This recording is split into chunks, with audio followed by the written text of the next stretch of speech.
Good afternoon, good evening, everyone, to this session about esports and games, same, but different, at JakTent 2020.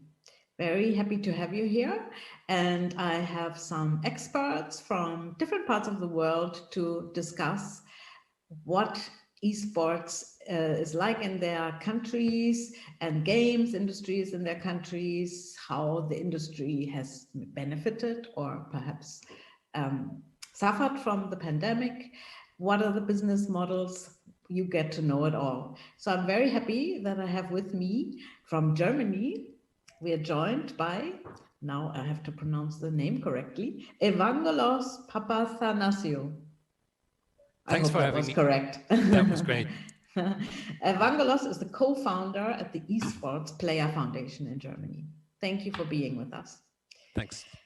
And next is Johannes Siagian, or Joey Siagian. He's the founder of the Yayasan Gans Puti and the deputy head of the Athlete Development Association, and he's doing much more. Thank you for being with us, Joey, joining us from Jakarta. Hi, everybody. How's it going? Thank you. Ivan Juban, he's joining us from flooded Manila. So you also have to tell us what the situation is there. We feel so sorry for these floods and for the weather that you're experiencing there. Alvin is the president and chairman of the Game Developers Association of the Philippines. Correct. So we're very happy to have you here, especially in these conditions. So why don't we start with you, Alvin? Tell us a little bit about what you're doing, what the Game Development Association of the Philippines is like, what the situation is in the Philippines. I've been surprisingly and sometimes sadly,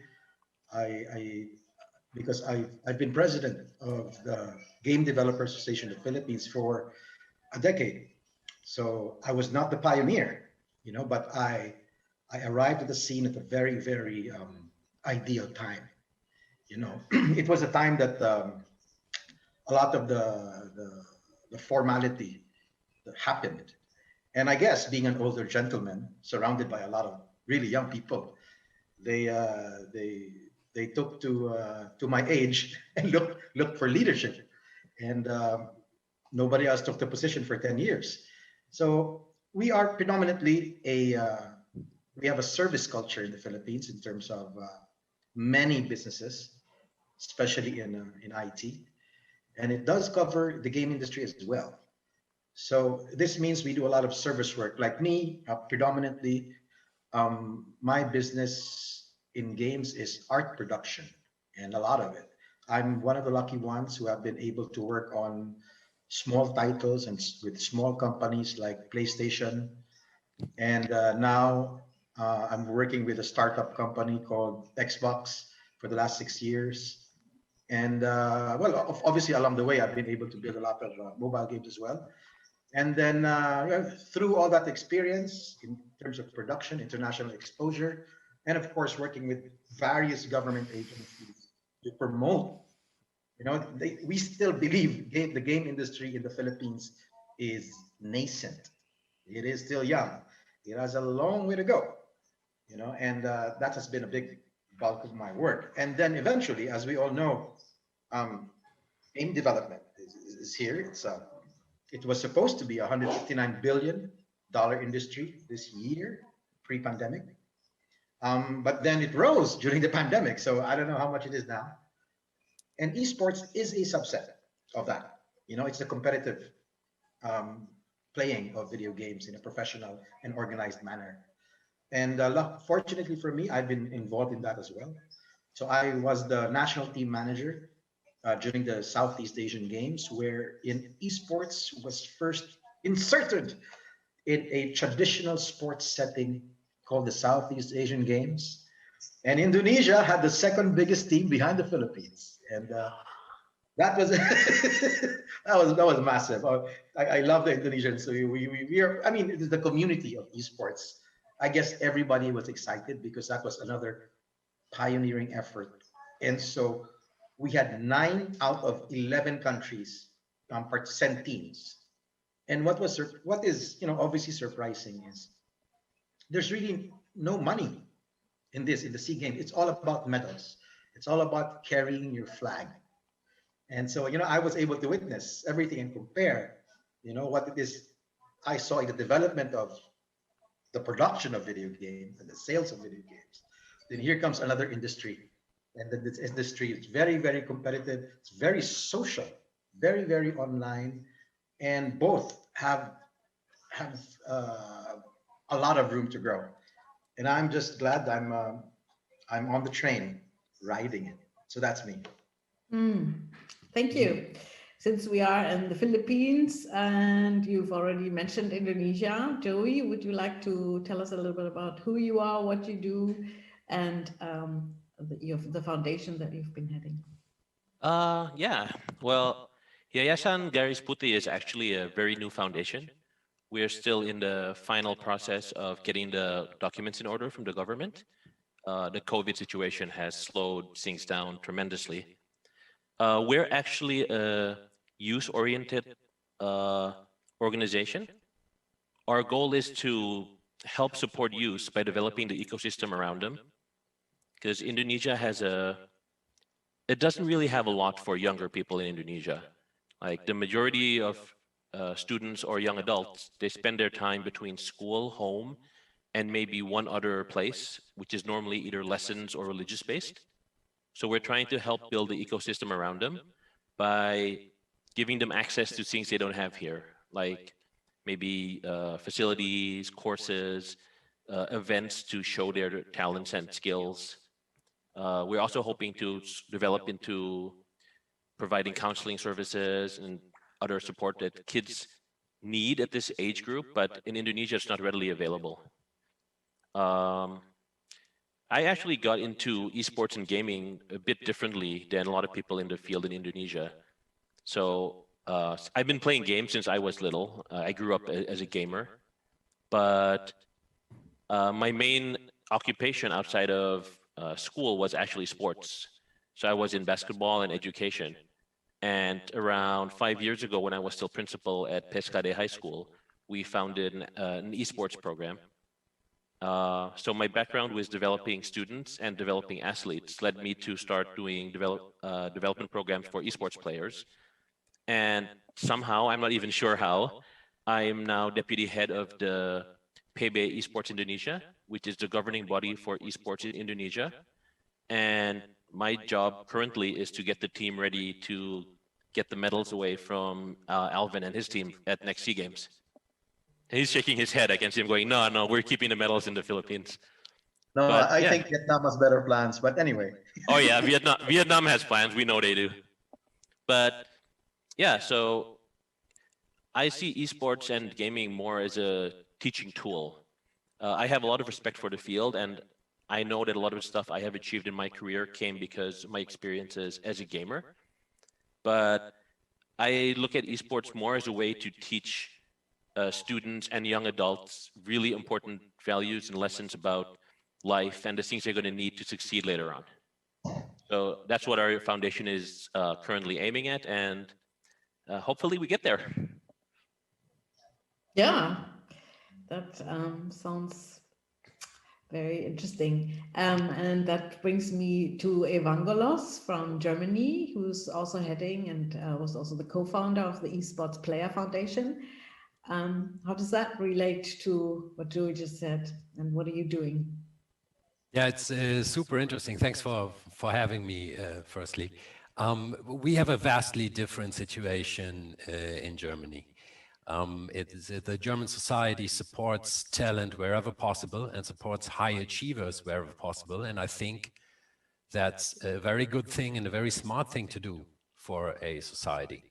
So in literature, there's a number of programs, both at a talent, young writers level, but also for established, highly rewarded authors. There's also programs.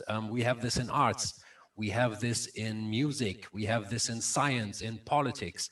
There's a number of programs where high achievers and high performers are supported, and those who have the ability to be a high achiever one day, because they serve as role models in their respective fields, right? They represent the country in the outside, to the outside world, but they also have an impact inside Germany to give orientation to young people to, become high performers and high achievers as well. And my background is from traditional sports. I used to consult a lot in football. I consulted FIFA, UEFA, Bundesliga, so the big governing bodies, also clubs like Bayern Munich. And I also consulted Deutsche Sporthilfe, which is a, let's say, close to government, but independent talent development and athlete support agency that does this in traditional sports, in Olympic sports. So a number of programs when you're super talented canoer or a pole jumper, there will be certain programs that help you to achieve like an international top class, world class level. And when you're at a world class level, this agency helps you to, get a transition into a career after your professional sports career.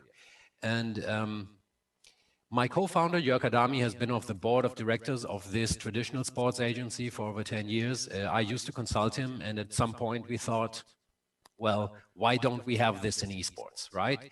We have, our estimate is we have 34, 35 million gamers in Germany.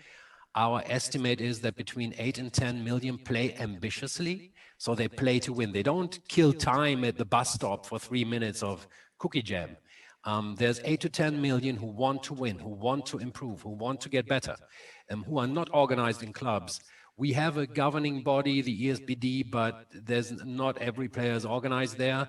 We have few clubs for them. They don't have any infrastructure. They play at home. High-achieving esports athletes are role models for them. So we founded the Esports Player Foundation with the mission enable talents to live their dreams and serve as role models. And both parts of this mission are equally important to us. So we help talents that are not in an organization yet to achieve world class. We help pros that actually play on a professional level to mitigate against any risk that you would have from playing there, because it's like 0.1% of professional esports players who become millionaires, right? And most of them just struggle to make a living as professional esports players, and after their career have to find some other occupation. So we support both levels, but we also want them to be role models for ambitious gamers in order to promote a healthy lifestyle. You get better when you look at your nutrition. You get better as a player when you sleep 8 hours a night. You get better as a player when you have a certain physical fitness. And we promote all this towards ambitious gamers in order to create more world-class players for Germany, because these guys, they may have less support from the state, but when I look at like League of Legends Worlds, how many Germans are on stage? When I look at Counter-Strike, ESL Pro Tour, the big tournaments, how many Germans are on stage? Being the 5th biggest game market in the world, our share of top athletes is not big enough. Okay, well, that's sounds like a social responsibility that the eSports Player Foundation is playing there as well. As well, that's one aspect, exactly. The other aspect is create world-class players. Yeah. Alvin, does something like this exist in the Philippines as well? In the Philippines? Oh, absolutely not. I guess, yeah, we are very different in terms of mindsets, European and Southeast Asian. We are a developing country. And esports is very, very popular. We're actually in Southeast Asia. I do believe we were the first. And for the longest time, we were the largest esports community of active players and tournaments. In fact, in 2015 and 2016, we had 2 major international tournaments in the country, but then it stopped happening. So there's a lot of buzz, there's a lot of activity in the Philippines in terms of esports. But as Evangelos mentioned, it's only now that we're beginning, after the SEA Games or during the SEA Games, that we started to promote the Get Better if you look at your nutrition to get better. Because we've admittedly, esports grew in the Philippines because of internet cafes. I mean, we are a country, and I'm sure my friends in Indonesia will understand, that had always had a difficult infrastructure in terms of bandwidth nationwide. So a decade ago, to solve this problem, people started putting up internet cafes, and they were really, really cheap. And at one point in time, I think there was 18,000 internet cafes across the countries, and that's where the communities converged, because that's the only place that people could really play competitively, because the internet was better. So here we are, and I've been to a lot of panels because everybody's curious. What's the next step for the Philippines? We are always the best audience for esports. This was the time when on-ground activities was still in fashion, not anymore. And people loved having events because we're such a noisy, passionate people. But beyond that, we never saw sustainability in terms of careers of the players. I mean, if my friend here in Germany is worried about your athletes, I'm more worried. We have less job choices here, and still the infrastructure of internet is still wanting. So unless that improves, game development in the game industry will not prosper the way we envision it. And esports, I don't think we can go beyond Southeast Asia in terms of competition if this doesn't improve as well. So we have a lot of things that are challenging us right now. But I'm still proud of the small things like we did, especially during Southeast Asian Games. That's it.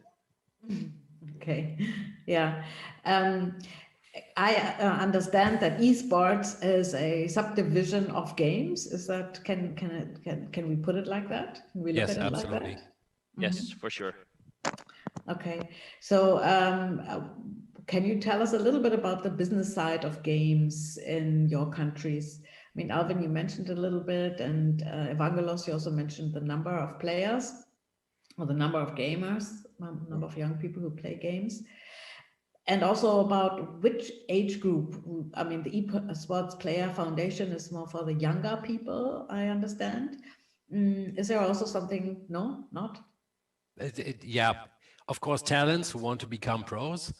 It's very unlikely that me as a 48-year-old, I could develop the skills to be a world-class player. I try on Clash Royale, Not gonna happen. and I see my limitations. So, but I'm a competitor myself, so I need to try. But of course, the topic of gaming and how we deal with it and deal with it responsibly is something that targets the whole society. It's not only for young people. And it's, by the way, not only young people who play excessively, right?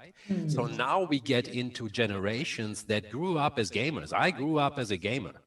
And if I wouldn't work so much, I would spend much more time before a screen playing. So if you look at the companies we work with, we have a sponsor that's a bank. And they were like insecure when they announced they get into League of Legends, how the people would, within the bank, the employees would see it if they would say, are you wasting money or whatever? And everyone was like euphoric. They were like, how great is that you chose League of Legends? And when will you support Dota? Because suddenly all the managers, the 40-year-olds, are gamers, right? So it changes, and it actually targets the whole society. Joey?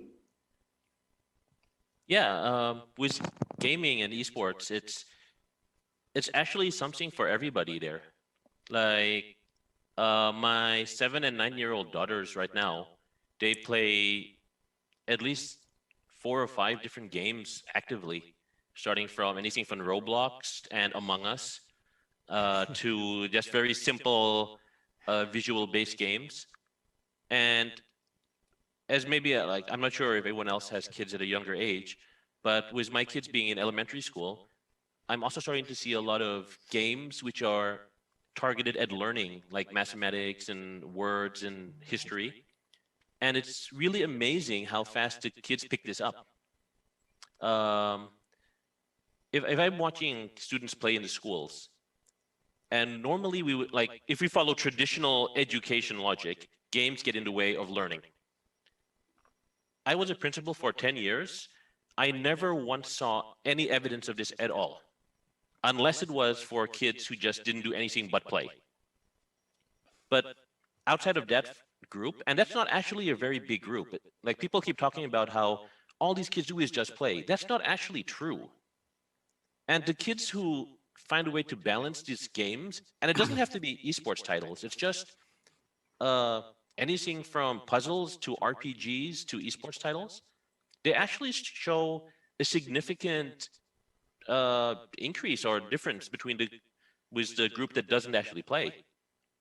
So gaming is starting to become a significant part of even day-to-day life now. Maybe it used to be like on the way to work, we'd buy a paper at the side of the road, read the paper, wait for the bus, get on the bus, read. Now we're playing Candy Crush, or we're playing a quick Mobile Legends match. And it's starting to take the place of papers, books, magazines, TV as a way to get entertainment, but it's also a way for us to learn, which is like Evangelist says, like, he's 48 and he wants to play. He would like to find more time to play.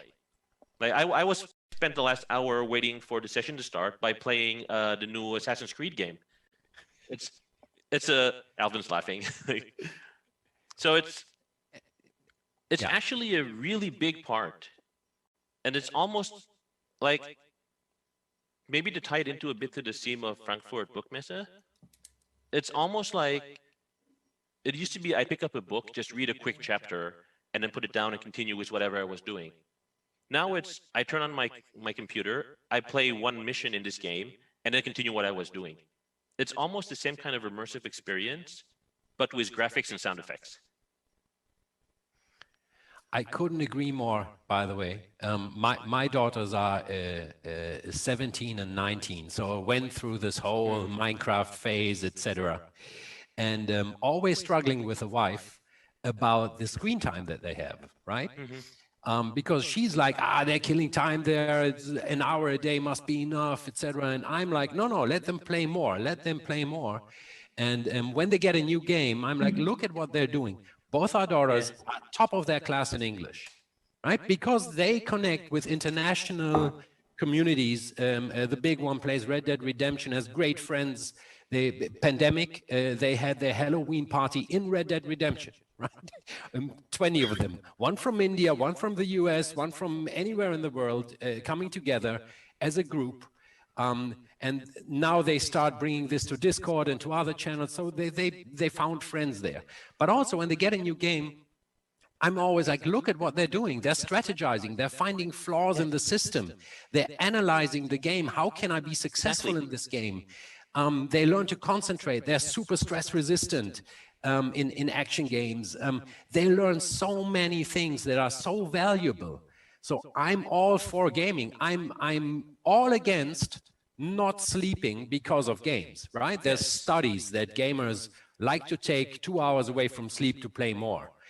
I know professionals in League of Legends who used to, set the alarm to 3 a.m., play until 7, then get into bed for mother to wake them up because they didn't get enough screen time to play, right? That's not a healthy way to do it. That's not good. So we need also to educate the parents to be supporters of such activities in esports, but also in gaming in general. It's a thin line between playing too much and, killing time and, taking the benefits of gaming. But we underestimate all these benefits that you get from playing games. Yeah, that's very interesting that you're mentioning this, because I also feel that the benefits are not really recognized in many parts of the world. What is it like in the Philippines? Well, this part of gaming, is that also? Truthfully, again, I've been president for 10 years, and We did develop the first baccalaureate degree in game development 10 years ago. And as the story goes, during the introduction of the course, when it is opened for the first time, I was called by the school, the Pioneer School, to a Saturday meeting, and I don't know why. I go because I heard that it was oversubscribed. You know, a lot of they opened 60, I think 60 slots for the first ever course in game development. Then 80 applied. You know, so they made it 80. Then 120 applied. You know, so there were, and then I was called to a meeting, and I arrived on a Saturday, and I was in this large auditorium, and I was faced with 82 pairs of parent and child. And I go, what am I doing here? Alvin, I was talking to the chairperson, who's my personal friend, the chairperson of the program. I go, the parents that are here today, they want to ask you, because you see, apparently they were all surprised that all their children here subscribe to the course, and it's a very expensive course. Yes, private education in the Philippines, I mean, that's the way to go. I mean, it's not free like in Europe. You know, we have to pay. And so the parents were worried. So tell us, is there a future in gaming? Is there anything good about gaming? And this was a decade ago, my friend. And right now we're getting the same brickbat from eSports. You know, so I came with a lot of confidence whenever whenever I talk about this topic. So because after I was introduced in the program, there was a heckler. There was one parent who was very angry, and she goes, video games do nothing but, you know, breed destruction in our children. They make our children violent. La la la la la la la la la. You know, there's no future there if they play all day. I go, well, you have to explain to your children that this is a game development course. Now, if you have not been able to guide your children understanding that this is not a course wherein they play games, this is a course where math is needed, physics mastery is required. You know, this is not about playing games, it's building games. So then you have a problem. Now, 2, violence, all these bad things. You know, you might be right. You know, maybe kids around the world might be getting this from video games. So why don't you, I suggest you really protect your child. Stop letting your child play video games, and do something even better. Stop your child from watching movies from Hollywood, various TV programs, YouTube, because you can get violence from all that media. You have to remember that games, you know, it's entertainment. Now, if you do not manage the use of video games, then you can have problems. So let me ask you, ma'am, what is your profession? Then she got stunned, you know. Well, I work overseas.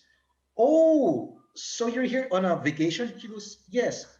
So you're not able to manage your child. So who looks over your child at home? Well, my relatives. I go, okay, see, that might be the cause of the problem. You know, so immediately everyone calmed down once I explained it's all about management. Don't blame the game. Yeah. I'd like to look a little bit at the game development, as you just mentioned, and the companies that do the game developments. I mean, we know that there are many people who develop their own games, and then they put it on the internet, and then they sell it, and there's not much. I don't even know, but it's a small company, and they use the money to redevelop and so on and so forth. So that doesn't seem to be a big money gainer. What is it like in Indonesia? I know there are lots of studios which are designing games. Yeah, on the design level here, there's actually a lot of talent, actually. Southeast Asia has a very high ratio of creative talent, but a lot of these artists or developers don't know how to get into the market, basically. They don't know how to find employment or how to contact the big companies. So they work with a lot of studios locally. In Indonesia alone, we have anything ranging from studios with maybe 5 to 10 employees to some production houses which have almost 100 to 200. A lot of companies in Indonesia also outsource their work to big companies, big brands, be this in for like AAA games or to cover one aspect of the game, like for example, maybe the art or maybe the scoring. So the components to a very robust game industry actually exist in Indonesia. It's just that we're maybe at a stage where we haven't brought it all together yet. And that's something that will, I'm like for sure that will change within the next 3 to 5 years for sure. Some of the studios which started early on, we have a few studios that have been already in business for 10, 15 years. They're actually doing very, very well. And a lot of the smaller companies are starting to realize there's a blueprint they can follow. But it's still hard to find younger students, younger kids who get their parents' blessing to go into this field, like I mentioned. So in Indonesia, it's still a culture where family is very important.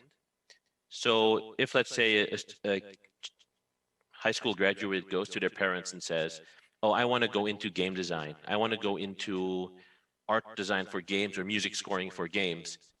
And these are all things which I'm pretty sure Alvin has dealt with like over the last 10, 20 years possibly. Their parents just lose it. They're like, this is not a respectable profession. But because the esports boom in Indonesia, it's brought a lot of focus to gaming as well.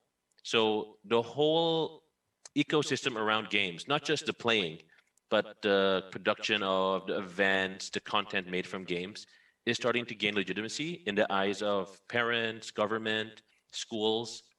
And it's you can feel the momentum, like going to any event based on gaming now, and you can actively feel the momentum building just based on the conversations or the sessions taking place. I really believe that Indonesia is poised for some massive gains within the next 5 years in all aspects of the gaming and creative industries as well, not just gaming. And that's going to be, I think it's just going to be an amazing period. Right now, we're being held back a little bit as well from infrastructure. Indonesian internet is words I cannot use in public. And like as soon as we get that problem fixed, and I do believe that the stakeholders are actively chasing after that. But once that core issue is fixed, we're going to see a lot more development coming as well, and in the infrastructure, in the development of talent, in access to courses about coding, gaming design, and in the basic understanding. I do a lot of consulting work where high school students graduating consult about where to go to university and what course to go into. And the situation that Alvin mentioned before comes up 95% of the time when talking about students who want to go into design and programming for games. They don't realize it's a math and physics intensive field.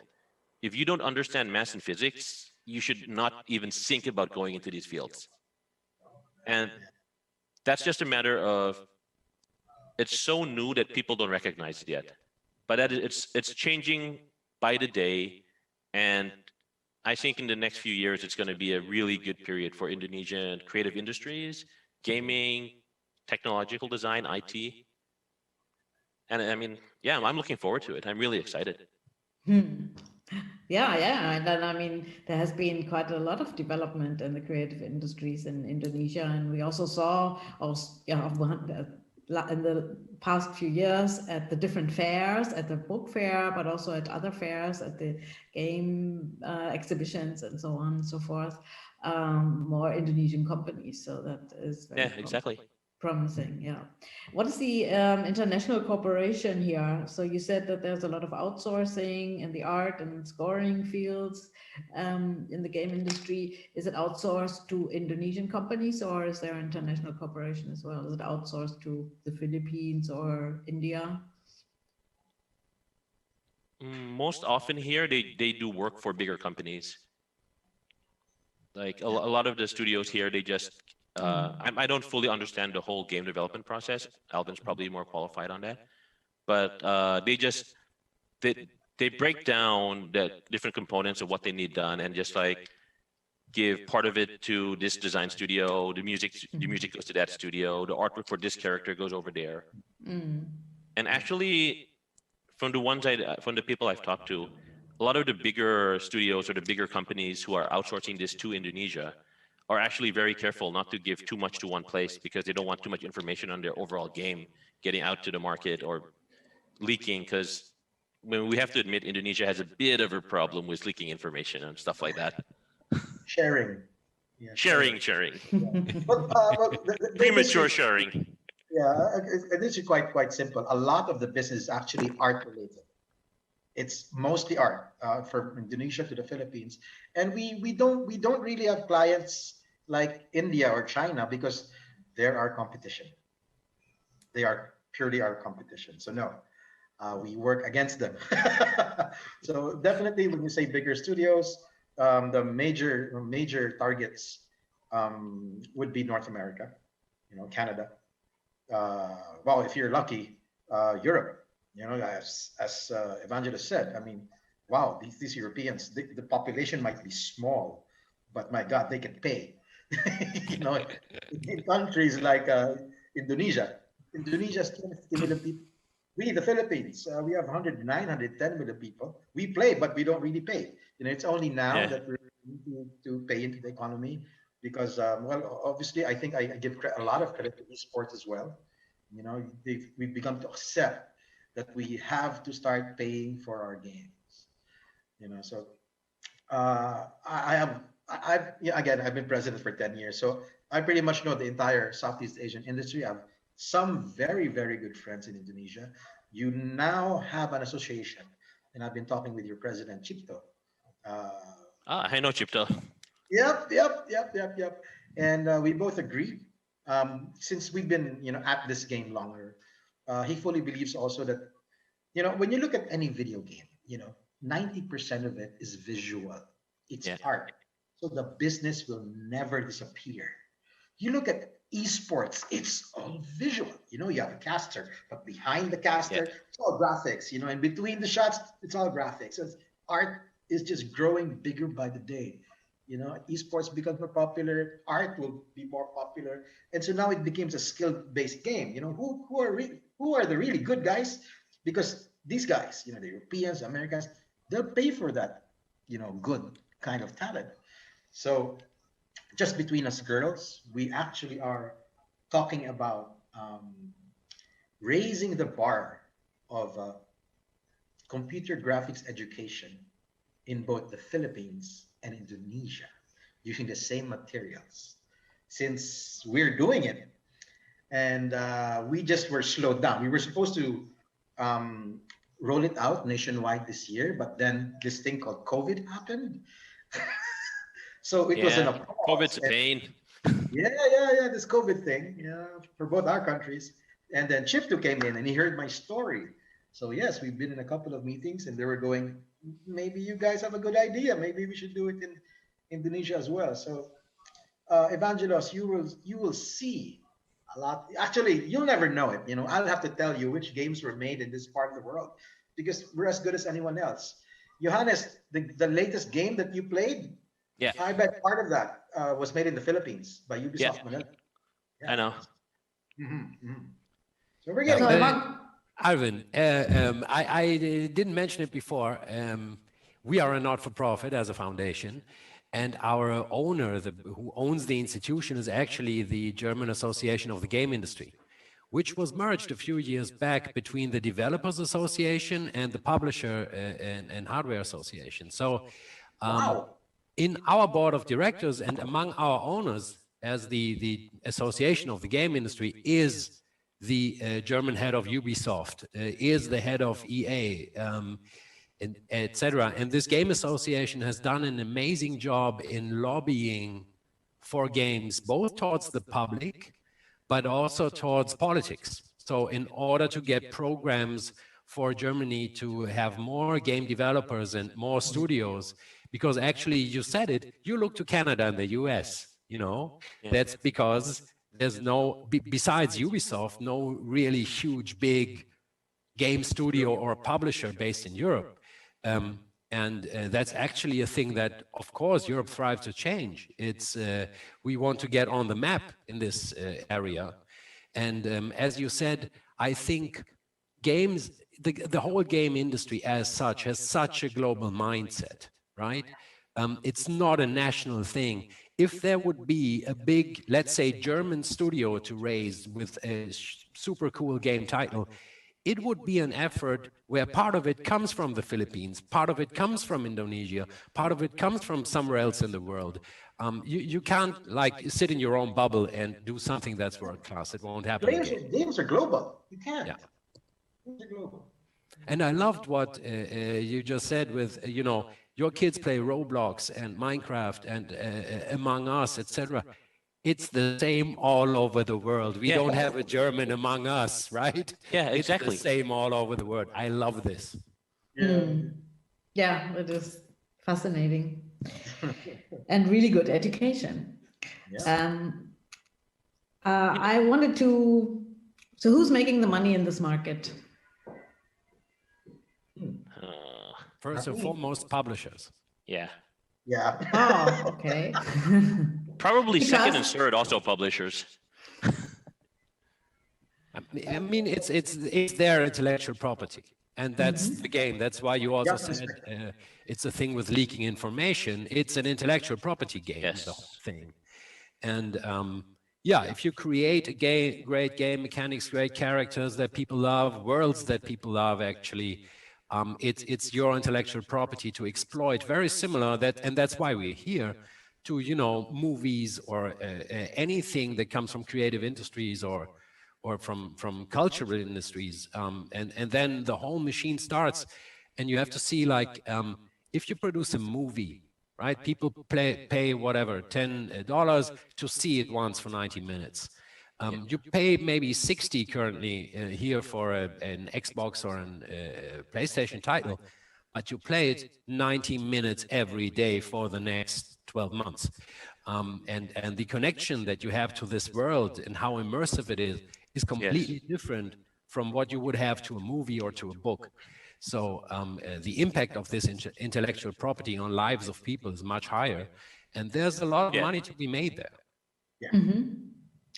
So, but is it mostly the international companies that are making the money, the international publishers, the big companies that are making the money, and the smaller ones, they are making the money by providing the services? Money is different. Depends on who you're talking to. I mean, I'm glad that you know, we have registered studios and we're making a living. You know, suddenly now we have choices that we can, you know, suddenly claim that we're creative and actually make something, you know, online and get paid every month. You know, I've been in outsourcing for over a decade, and I'm proud of what I've done. I'm proud of the titles that I've been part of. You know, I'm part of all the, like, you know, it takes like an average of 2 years, 2.5 years to make a AAA game, and anywhere from 400, 600 people. So I'm one of those names that flash in the back, you know, after you finish your game. But my dream is to make my own. That is my dream, to make my own. That is the ultimate dream. I'm part of a larger association in the Philippines because I told you, the Philippines, we're so service-oriented. The Americans love us, you know, because, you know, we speak the same way, we laugh the same jokes. But I tell the presidents of the president and the board of this industry, you know what my goal is for someday that I will come up here and tell you goodbye, that I do not need you anymore because I've made my own. And I'm very proud of that. And they understand. They understand. That should be the dream. Fingers crossed, Alvin. I want to talk a little bit also about piracy. I mean, we know that this is a problem all over the world, but especially in Indonesia and the Philippines and all of Southeast Asia. How much is that eating away from the income through games? I don't think it's a problem anymore. No, I don't think it's a problem anymore. Because with the internet, you have so much authentication steps now that it's really, really hard to, and everything now is online. You know, and Evangelist, you have to understand that in our part of the world, it's mostly mobile gaming, not PC gaming. And No. you can't fake that. Yeah. You cannot fake that. So it's kind of different now. Games don't come in as that was the time when piracy was high, but not anymore. You really can't fake things anymore. Our only problem is paying more. But I believe as long as the economy is good, and I've seen it. I review all the stats year in year out. I mean, Indonesia is fantastic. You guys are paying a lot, man. You guys are paying a lot, especially because you have 250 billion people. So you are the darling right now of Southeast Asia in terms of market, and we're just paid for our voice. Like, it's doing really well. It's doing, I think, well. So is it like that in Indonesia as well? That that's not a problem anymore? In general, for computer-based games and mobile games, yes. You can still see some attempts at console-based games, but Alvin is correct in saying that the technology currently behind it just makes it so much harder for this to happen. Like I still remember maybe 5-10 years ago, you could still go to any major electronics mall, and there would be multiple stores just selling copied CDs of every single title. When I was still in high school, so late 90s, early 2000s, you could even get games before their release date. And I would have a game, and I would have completed the game before my friends in the US even could buy it. But nowadays, it's still there, depending exactly on what you're producing. It's either a problem or not, because some of the smaller studios don't really have all those levels of protection on their games. But in general, it's going away. Yeah, it's going away. It's really, really hard. Here's a funny story. Our first game studio was in 2001, and they were obviously they're upstarts. I mean, the first game studio, they learned everything by themselves. They finished their first game, and they're gonna launch it on CDs. Can you believe they pretty much lost all their money because they built the game for like 2.5 years or something, and they totally lost their shirt the day they announced the game. You know why? Because the next day, pirated copies of the games were all over the city already. That's their story. That's their story. And Evangelos, I think in Germany that's not a problem anymore. No, it's of course no problem anymore. I mean, everyone who's my age and grew up with a Commodore 64 used to have like 1 trillion pirated games, right? That was the only way actually to really get games, was copying them from one computer to another. But you also have to be super careful with these statistics, how much business has been damaged by this. Now, to leak something, late 90s, I downloaded pirated music, but I would have never bought it. It was like I read something about an artist. I thought, let's see what he does. Download an album, hate it, delete it. I wouldn't have gone into a store and would have paid like 20 euros for a CD or Deutschmarks at that point. There was big damage to the creative industry through piracy. Yes, it was not as big as the companies want to make us think.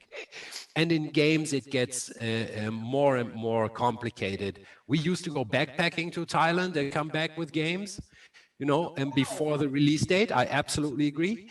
But this has completely stopped here. I don't know anyone who's using pirated games. They're good times, man. Good times. Yeah. And Ivan was just mentioning that Indonesia is the darling of Southeast Asia because of the population and the huge number of gamers. What about Europe? Is Germany the darling in Europe? Are you asking me that? Yes. Or is it Greece, maybe? No, Greece is similarly more a country of mobile games, because not everyone has a high-performance PC and the bandwidth is not so good, etc. So compared to Germany, at least, It's hard to say. I think, and my mindset has always been EU. So it's hard to think in Germany terms if it comes to that. But I think it's always the same big. It's the big five in the EU who are driving all the developments. It's UK used to be, and now it's Germany, France, Spain, Italy who are driving things in Europe. And then there's outsourcing to Eastern Europe, Romania, Bulgaria, Ukraine, etc. Great. Okay, interesting. And let's have I have a question here from someone in the audience asking about governmental, how do you say, what does it take to get a game registered and in the government? What kind of bodies are necessary to be consulted? No, it depends on the level of your IP laws in your country. If you're saying that you want to protect your idea, so it would really depend on what you have in your country. Like in the Philippines, I know very well that it's so stupidly complicated to do it. So most of us actually register in Singapore or in the US, where patent laws and intellectual property laws are much more straightforward. So I don't know how it's done in Indonesia. But I think this question also is about whether you fulfill, from the content side of things, whether you fulfill any, regulations, or is the game played by or developed by the regulations in terms of content? Well, you only get restrictions of your game once you really publish it, and most of the games that are really that undergo these kinds of rigid restrictions are the AAA games, or the ones for consoles, because they take so long to build, and and you have to talk to either one, of the console makers, and they have a litany of rules, and you just got to obey it. You just got to obey it. Okay. And they know how to protect their stuff. They won't just allow you to put up anything in their environment, because it's a console game. It's quite different. But on PC or mobile, it's a much more open ecosystem. And the only thing I can add to this is, from a German perspective, also owned by the German Association of the Game Industry, there's an organization called USK. And what they do is the age verification, or let's say the age rating.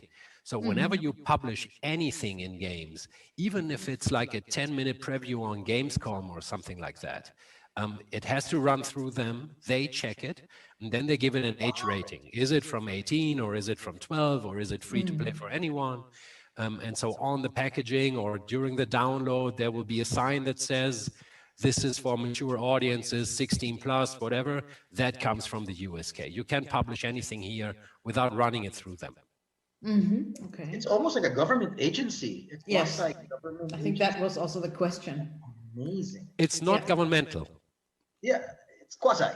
Yeah, it's a voluntary initiative from the game industry to not have it done by the government. And in Indonesia, what is it like there? There's a committee there's not really a lot of regulation about it yet. Games and like even movies and things have ratings, but it's not really enforced at all.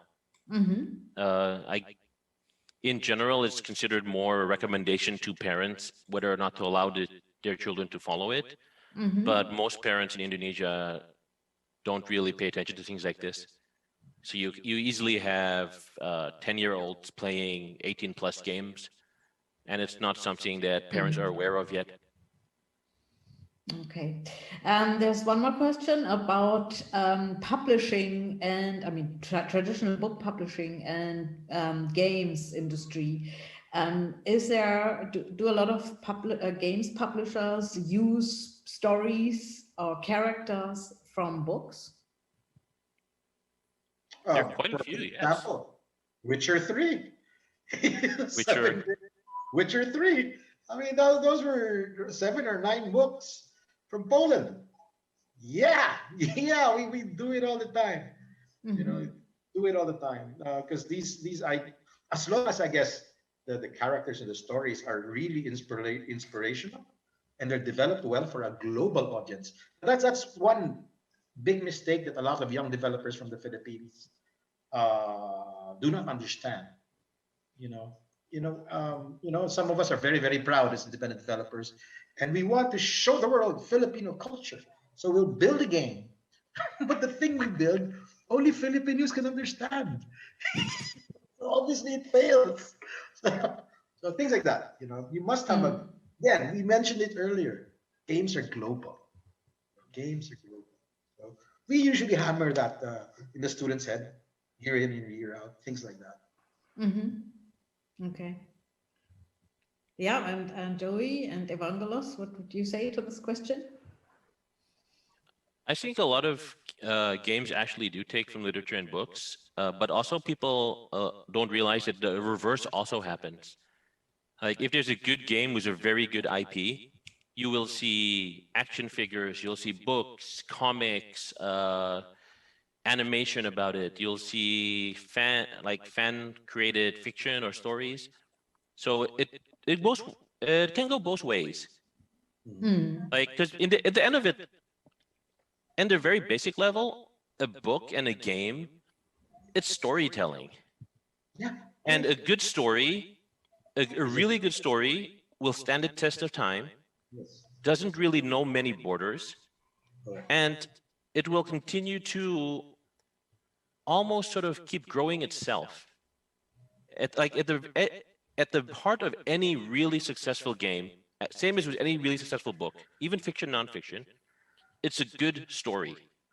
That's what people look for. They want to be engrossed in something where they can say, at the end of the, because it's a journey. I consider a game and a book a journey.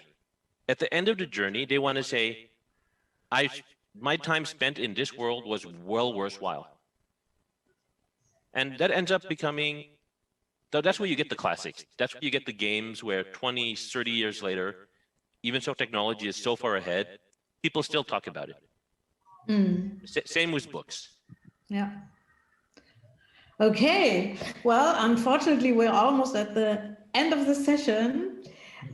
We've come a long way from esports, and we talked about the role of esports in society and in education, but also about games, and heard about the different countries, what the industry is like. Thank you so much for joining us for this session. It was a real pleasure to hear from our experts about the situation in their countries and globally. Thank you. Thank you for being here with us at JakTent 2020. And I hope we will be able to see you in person next year. Bye-bye. Bye-bye. Bye.